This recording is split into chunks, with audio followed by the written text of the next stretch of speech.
Radio Al Ansar podcasts. Business Matters. The title suggests many things. The important issue is the world revolves around business, society, organizations, individuals, and even religion survives and thrives because of business. Business has to encompass not just financial commodity and service transactions. It has also to include welfare, justice, empowerment, environmental, and other issues too. Every week, Business Matters will delve into aspects of business that impact our lives. We will seek out extraordinary and ordinary people who have done extraordinary things. Facilitators, educators, and entrepreneurs will be invited to inspire and enlighten our listeners. Join Anwar Mullah for an interactive show and find out what really matters in business. نحمده ونصلي على رسوله الكريم أعوذ بالله من الشيطان الرجيم بسم الله الرحمن الرحيم السلام عليكم ورحمة الله وبركاته. Radio Al Ansar, it is 90.4 FM in Durban, and you with Anwar Mullah. The program is Business Matters. Business Matters brought to you by the Minara Chamber of Commerce. Yes, if it's Monday night, then it's Business Matters. A very exciting show lined up today.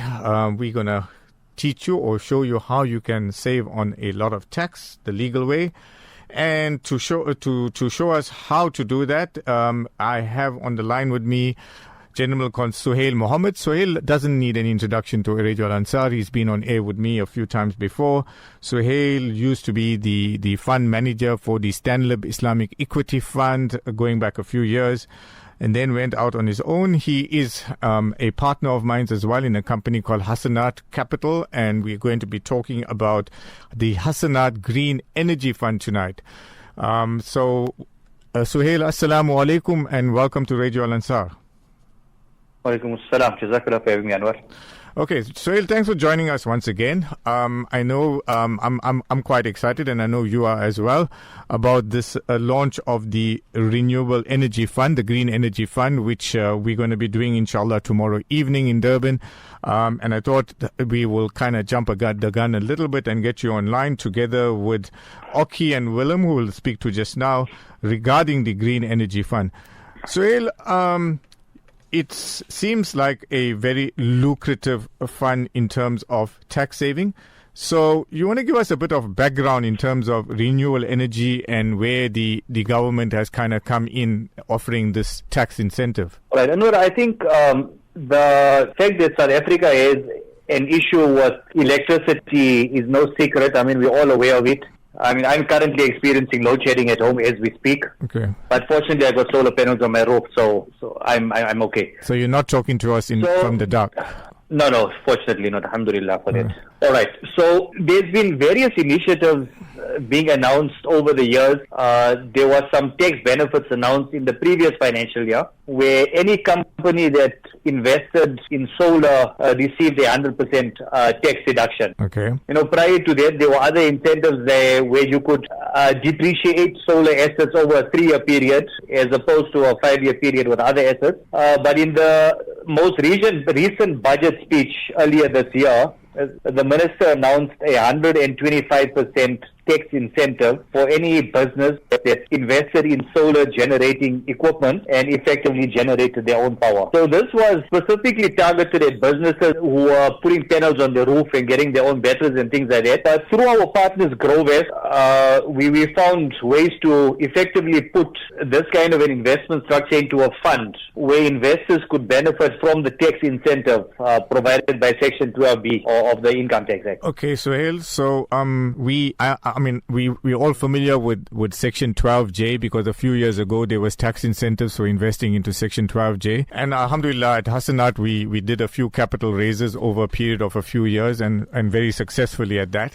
So how does Section 12B differ from Section 12J, which is what we did previously? Okay, so there's a few major differences. The one is that in terms of your underlying investment, Section 12J was quite open in where we could and couldn't invest.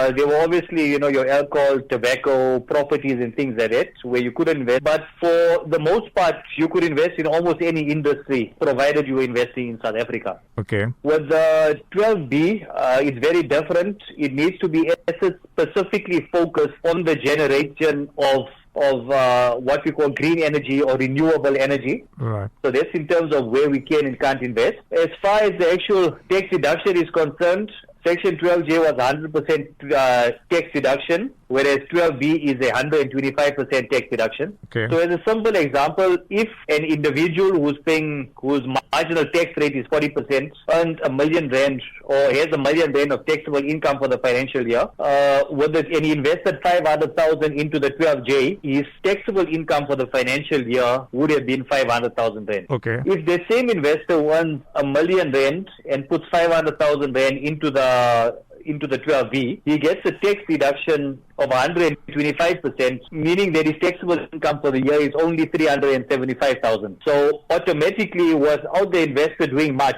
he's already getting a sizable return just by the tax deduction that he gets. Well, that sounds like, I've heard previously of tax deductions and 100% incentives, but very rarely will the government give an incentive of actually 125%, which is more than actually what you're putting into the investment. Now, I would assume they're doing this simply because they realize from an ESCOM perspective that they're not able to provide the energy, and they're now relying on the private sector to do so. That's correct. That's the primary reason for this. Okay, Suhail, I think I just need to add one thing, if you don't mind. Sure. We're comparing the 12J and the 12B. So investor that invested in the 12J would recall that provided they did the EFT from their account into the 12J bank account by the 28th of February or the end of the financial year, they receive the tax deduction for that financial year. For the 12B, we need to generate electricity before the end of the financial year. Okay. So for that reason, we're closing our fund on the 30th of November, which gives us 3 months to procure the assets and then install and generate electricity, inshallah, before the 28th of February. Okay, with that in mind, I have on the line Oki van der Heever. Oki, firstly, a warm welcome to Radio Al Ansar. Thank you very much. Okay, Oki, from which part of South Africa are you joining us? I'm joining you guys from the South Sing region. Okay. Kempton Park to be specific. Okay. Okay, I know we're going to be meeting tomorrow. You're coming down to Durban to do a presentation on the Renewable Energy Fund. In light of my short discussion that I've had with Suhail thus far, your company is going to be doing what we would term the background work in providing renewable energy for the Hasanat Green Energy Fund. Okay, a little bit about yourself, your professional experience, and how you got involved in renewable energy. Okay. Firstly, thank you very much for having me on the show. I'm Mohamed van der Heever. I'm representing a company called Concu. We're a group of companies that specialize in the property development market and renewable energy solutions. I'm also the founder and CEO of the company.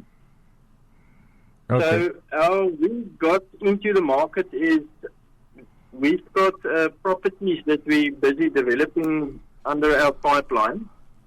And with the need of energy in the market, we decided to dabble deeper into the renewable energy market. We secured a relationship where we became a sole supplier of a quality Tier 1 renewable energy product. That includes solar, battery, inverters, and all the accessories that you need. On our property, we saw that ESCOM doesn't provide us with the correct amount of power, and what we've got accustomed to, this new load shedding thing in the last couple of years, are killing businesses and developments and residential developments throughout the country. So as a group, we decided to implement a renewable energy firm within our group and take to market a new product where we put a solar plant on every site and sell our power to the end users. We're also going to focus on all industries, not just the residential market, but our first couple of projects would come out of our own portfolio, and that is in the residential market space.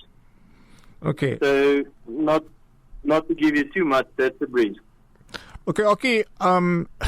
Have you done any projects thus far? And if you can just give us a history of some of those that you have done, and how have they been received thus far? Yeah, we've done quite a few bit of projects. We've also been involved with a couple on a project management background. But the projects that we are busy currently with is we're helping out Joburg Water. Joburg Water is currently using our products in providing all of the industrial backup solutions to their workspaces. So they're taking, I think, 150 megawatts, if I'm not mistaken. I'll just confirm with Willem, my partner. Okay. But we're busy packaging for them currently and installing our product. Then on two of our previous developments, we've installed solar plants that's also running in the market for the last 3 years. That's also doing very well. And then on the retail side, we've got a bit of retail going as well. But the project side is escalating to such a extent that we were in desperate need of taking hands with a proper fund like Hasanat. And I feel that with the relationship between ourselves and Suhail, currently we're going into the right direction, and it's looking very profitable at this stage. Okay, excellent. I'm so glad to hear that. Suhail, before we introduce Willem into the show, you have chosen Ockett and his team from Concube, if I pronounce that correctly, group of companies to be your partners in this venture. The reason that I'm sure you have looked at many service providers before deciding on taking on Ockett and his team. The reason that you've partnered with Concube to run the background for Hasanat on these projects. Yeah, so obviously, we, like you said, we've looked at various service providers, potential partners. The structure of the actual 12B was ready in April already. But we obviously didn't want to rush to market until we found a reliable and suitable partner for ourselves. So having met with Oki and his team, gone out to site with them, seen what they're doing, look at the technology that they've got or that they're currently utilizing, and also the fact that they've got distributorship for a tier 1 solar product was amongst the many reasons that we did partner with Ockett and his team. Okay. Ockett, I'm going to bring in your MD, Willem Pretorius. Willem, good evening and welcome to Radio Al Ansar. Yes, good evening to everyone. Thank you very much for having us on the show. We absolutely are privileged and honored. Okay, Willem. I am Willem Pretorius. I'm the managing director for Concube Power. Okay, Willem, good to have you on the show. In light of what Willem, in light of what Oki and Suhail have said, you have a lot of experience, I believe, in IT. You've had a background with MTN. Tell us a little bit about yourself. Yeah, I'm in the infrastructure technology for a couple of years, actually all my life. I'm by trade a qualified electrician at the moment, and I've worked in various sectors in the industry, like you said, telecommunications specifically. And I got a very broad view and what's going on in the industry, and I partnered with Oki and we targeted the renewable energy sector, which I think is blooming at the moment. Okay. In terms of Section 12B, which is what we're really focusing on tonight, where the tax incentives are being given, and Suhail did mention that one of the regulations governing Section 12B is that the energy has to be generated in the year in which the tax incentive is claimed. And in light of that, the Hasanat Green Energy Fund is raising an amount of capital which you guys will manage, and that money has to be raised by the end of November to enable yourselves to generate that electricity in this tax year, so that the investors would benefit fully and write it off immediately. Do you think there's enough time between the end of November and the end of February to be able to successfully roll out the projects that you want to roll out so that we still can gain that tax benefit in this tax year? Look, obviously our project is space-driven, so there's definitely sites, if I can call it that, definitely ready that I think we will definitely have finished before the financial year end. But it's an ongoing thing, you know. We got in our pipeline, there's already 3 projects that we're busy with, and obviously that happen in 5 years. So yes, definitely there's enough time. I won't say space for everything at this moment, but there's definitely room, enough space in that we already built and developed to install and get the solar up and running. Okay.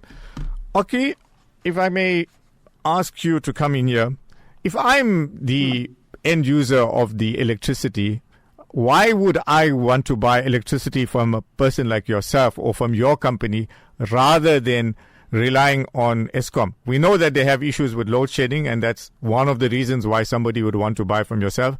But what would be the other reasons that you would use to entice the end user or the consumer to rather source energy from you than from an Eskom? Okay, well, yeah, that's a good question. We will be offering a green power solution coupled with energy security. So lights would always be on. Green power comes with a reduced carbon footprint as well, and it's environmentally friendly, more friendly than a coal-generated energy plant. We will also offer a reduced rate compared to council rates, so that ensures monthly savings to the end user. And furthermore, this contributes to a productive lifestyle for households, and it creates an ideal environment for businesses to thrive on once again. So if the end user can save money and he can put it back into his pocket, we can save the planet.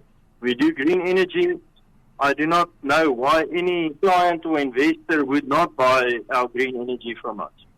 Okay, you talk about a discount to the end user. So what you in effect are saying is compared to the rate at which Eskom would be supplying this power, you would offer a reasonable discount.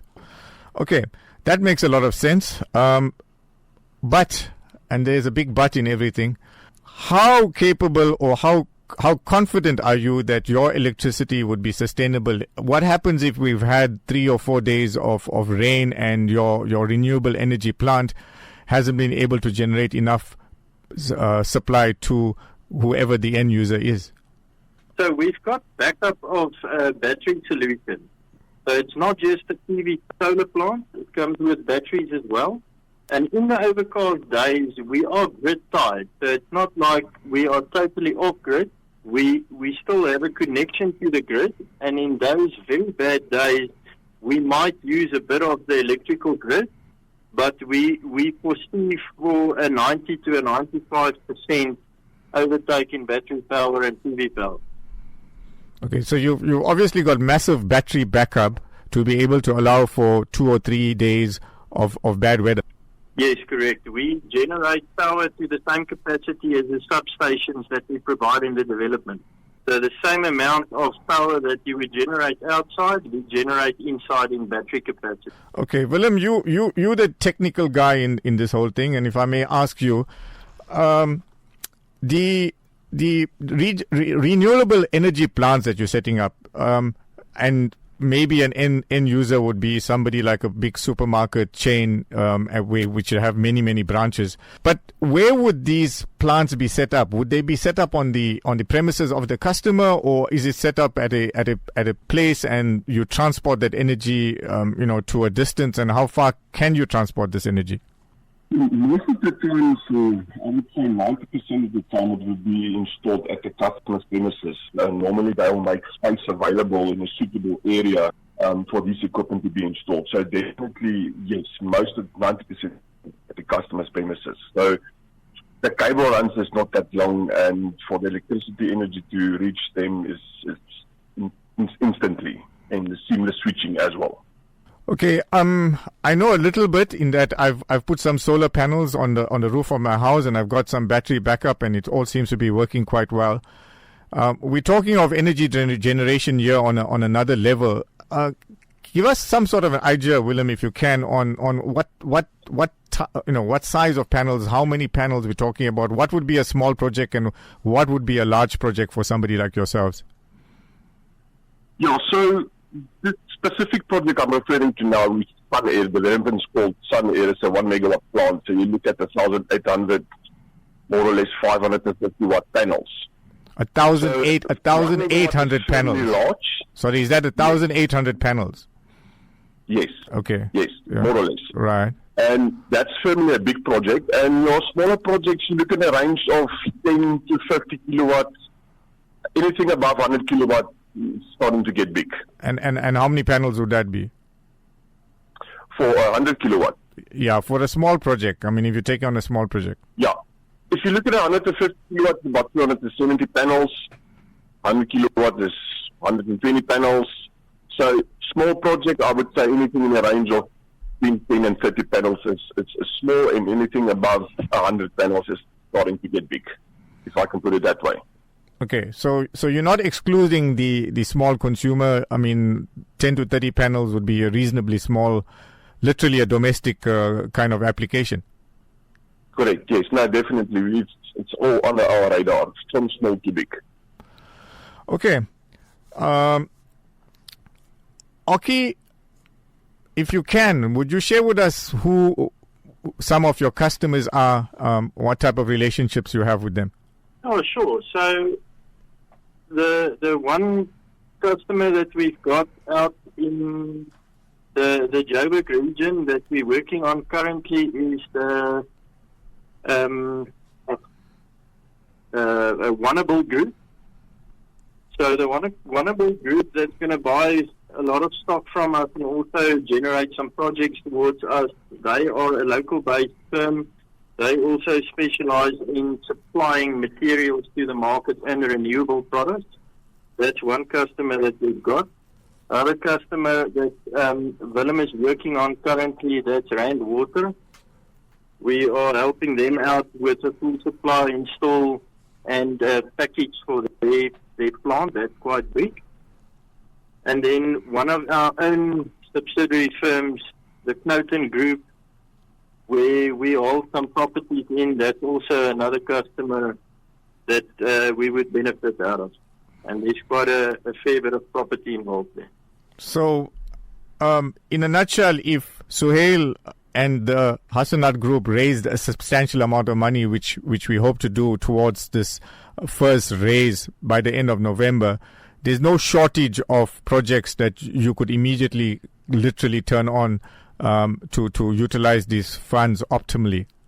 No, we can open up the market quite aggressively. Currently, we've got 6 projects on the book, where 3 of the projects is the immediate go, and we've got the offtake and power geared for. So the 3 projects that's in our pitch to Hasanat, it's Sunhead Park, it's Sunset Place, and it's Pomona. We can start with those sites immediately. Okay, excellent. Gentlemen, we're going to go for a ad break because we've got certain expenses that we have to take care of here at Radio Al Ansar. So we're going to go for an ad break. When I come back, Suhail, I'm going to focus on you because the critical factor is what is the return on investment going to be, and how soon does one start earning this return. So we're going to focus a bit on returns, which is critical to the investment, besides the tax write-offs that come with it. And I'm going to focus on you with that, and also speak a little bit more technical to Willem and Oki about the projects that we got ready to launch. So with that, let's take a bit of an ad break. We'd love to meet you. Pay us a visit. Radio Al Ansar. Assalamu alaikum wa rahmatullahi wa barakatuh. Radio Al Ansar it's the Business Matters program. Business Matters brought to you by the Minara Chamber of Commerce. You with me, Anwar Mullah, and tonight we're discussing green energy, sustainable energy, how to go green, and more than that, how you could benefit with a 125% tax incentive on investing in a green energy fund. With that in mind, we have Suhail Mohamed on the line. Suhail is the MD of Hasanat Capital, a company in which I also am a partner, and he also has a background in asset management. Suhail, highly experienced in the field of investments, and he's going to tell us a bit more about how much of a return you can earn on the Green Energy Fund, besides the tax write-off, the 125% tax write-off, which he spoke to us about already. Before I ask Suhail to comment on that, the gentlemen that we're interviewing tonight, Suhail as well as Willem and Oki, they're going to be in Durban tomorrow, and we're doing a presentation in Umhlanga. There's a few slots left for people to attend. And if you've liked what you're hearing tonight and you want to maybe pass this message on to others as well, and you want to attend a presentation on the Green Energy Fund, then I'm going to give you my number at the end of the program. Please do call me so that we can make some arrangements in terms of catering as well. And we will gladly like to see you there to be able to present to you the Green Energy Fund with the experienced people that we have on air tonight. So Suhail, end of the day, what would be the return on this type of investment? Okay, Anwar, so excuse me, sorry about that. So based on numbers that we receive from the Concube team, as well as numbers we receive from other service providers that we engage with, and then also independently verified by an electrical engineer, your payback period on a system like this is between 3 and 4 years. Okay. So if we put R1 million into this year, over the first 4 years, we can reliably estimate that we will receive R1 million worth of income over the 4 year period. That sounds quite fantastic. Given that, yes, it is. It is. And the first few times I saw this, I was quite skeptical of the numbers, until a few people told me and did my own research and spoke to an independent, then we became quite confident that this is quite a lucrative investment. One thing to bear in mind, though, is that, if, for example, you're investing in a property and you're earning 10% per annum income, at the end of a 10-year period, your property is going to be the same value and probably more. Right. With assets like this, these are depreciating assets. And effectively, after 10 years, it's probably going to be worth 20% of the price we paid. Okay, so you get basically salvage value.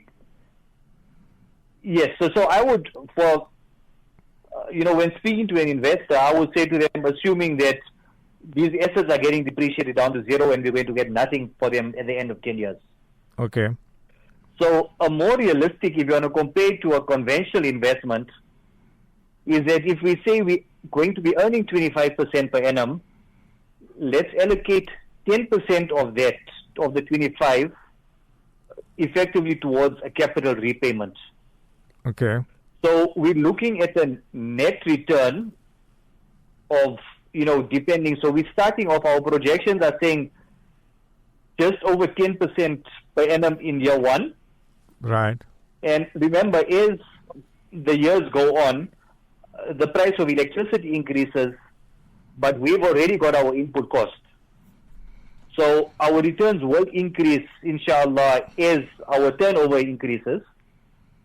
So like I said, we're looking at starting off at about 10% per annum, and then going up. So over a 10-year period, our projections are for approximately 17% per annum, an average of 17% per annum over the 10-year period. Okay, Suhail, obviously you've based your calculations and projections on some sort of an electricity increase each year, because we all know that whether it's domestic or whether it's industrial, we all are subjected to price increases from Eskom on a year-to-year basis, and we see it on our municipal bills, and we have no choice but to pay that. We do make a bit of noise, but at the end of the day, I think they win more than us. So your projections would be based on some sort of a tariff increase each year, and what would you base this on? So we've based our increases on a relatively low increase of 6%. 6% tariff increase. If you that's correct, a 6% tariff increase. I'm going to actually ask Willem to step in here and just give us an idea of over the last 5 years, what was the average percentage increase in electricity that NERSA approved? Well, over to you. It ranges between 15 and 18% annually. Between 15 and 18% annually. Yes. Yeah, so that's the increases that Eskom has been implementing over the last 5 years. So when we're basing our increase on 6%, it's substantially lower than what we've seen in the market over the past few years. Correct, okay. Yes. Willem, 15 to 18% is what has happened over the last 5 years. We know the problems we have with energy in this country. If you had to thumbsuck a figure in terms of forecasting for the next 5 years, what would be a reasonable expectation in terms of energy or electricity increases on a year-to-year basis? Look, I can't pin it down, but there's rumors that it's going to increase. Now, how true that is, I don't know, but seeing the circumstances that we are in, I think it's very much true. And look at 80% and up. Some say it's even going to be above 20% increase over the next 3-4 years. Wow. That's going to put a lot of strain on the consumers. Yes. That's going to put a lot of strain on households. Definitely, yes. Definitely. Okay, if I may bring you in here, what is your offtake agreements with your customers? If assuming Eskom puts up the price of electricity by 15%, which is quite possible, would you then automatically increase your tariffs to your consumers by 15% as well? So we would definitely not go back to back on a 15%. We will increase it on a fair rate basis.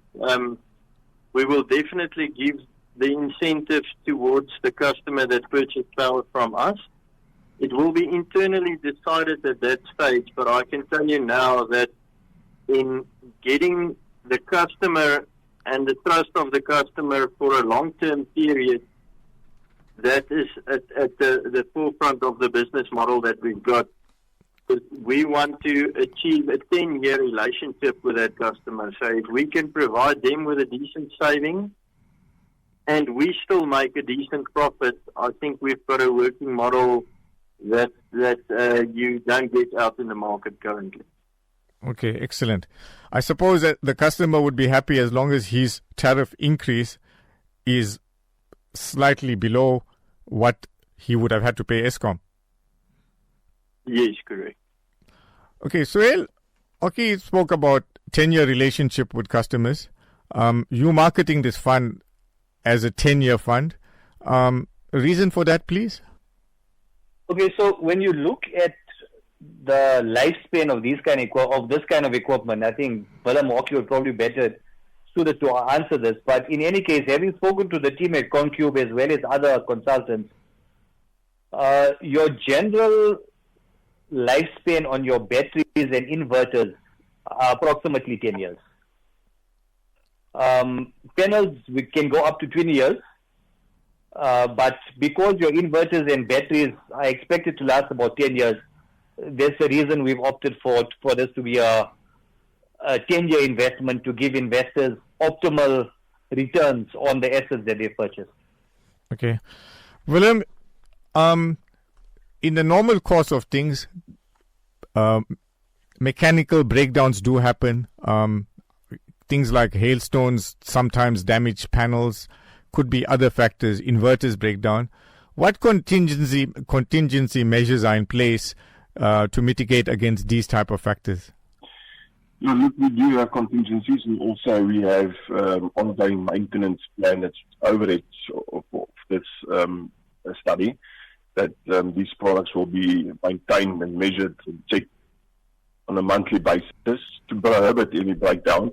But if it occurs that there's, for instance, a battery that cells has died, we will have a battery to do an immediate swap out. So it's not the case that we're going to sit and wait. And also, like I said, we do preventative maintenance to limit these breakdowns that might happen. And if there's a breakdown and assuming the parts are not available immediately, the consumers, would you then, literally feed them back from Eskom? If it's necessary, but we are planning to have parts, most critical parts, in store or in, whatever you want to call it, but in stock, if I can say it like that.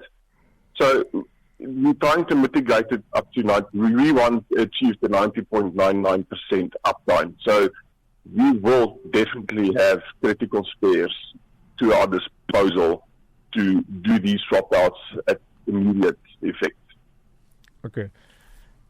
Okay, from a customer perspective or investor perspective, if there's an issue at a particular site or, there's for some unforeseen reason a lack of generation of electricity, how will an investor be affected? I'm not sure whether you'd be the right one to answer that.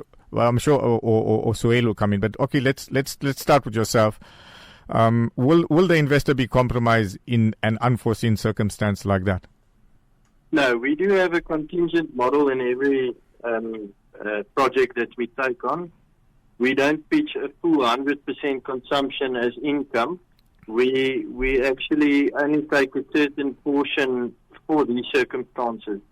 Currently, they don't happen very often, but if it does happen for some miraculous reason, we've got a contingent model to cater for those, and the investor is not pulled into that. Okay, so the investor is more or less guaranteed, in inverted commas, his return. Yes. Yeah, I know what I would step in there. I think, with our experience in investments, we always know that guarantee is one word that we never want to use. Absolutely. So yes, there definitely are contingencies in place. And the good thing is that if we've got 10 sites, the equipment on those 10 sites are going to be almost identical. Yes. So we don't need to keep spares for 10 sites. If any of our sites break down, we just need a small amount of space relative to the kind of assets we got out there. Okay. But I think, having seen ups and downs in the investment industries over the last 20 years, we need to account for the worst case scenario.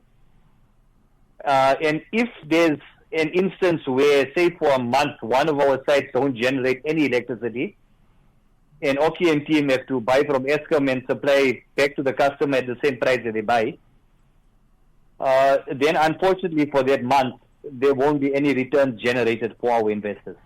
Okay. But that, remember, is the absolute worst case scenario.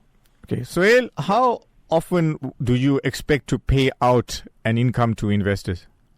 Our intention is to pay out returns every 6 months. So for this particular race, for example, we close in November. Our intention is to just start generating by the end of February and to pay out returns to investors during the month of September. Okay. And thereafter, every 6 months, so March and September of every year, inshallah. Gentlemen, some closing remarks from yourselves. Oki, let's start with yourself.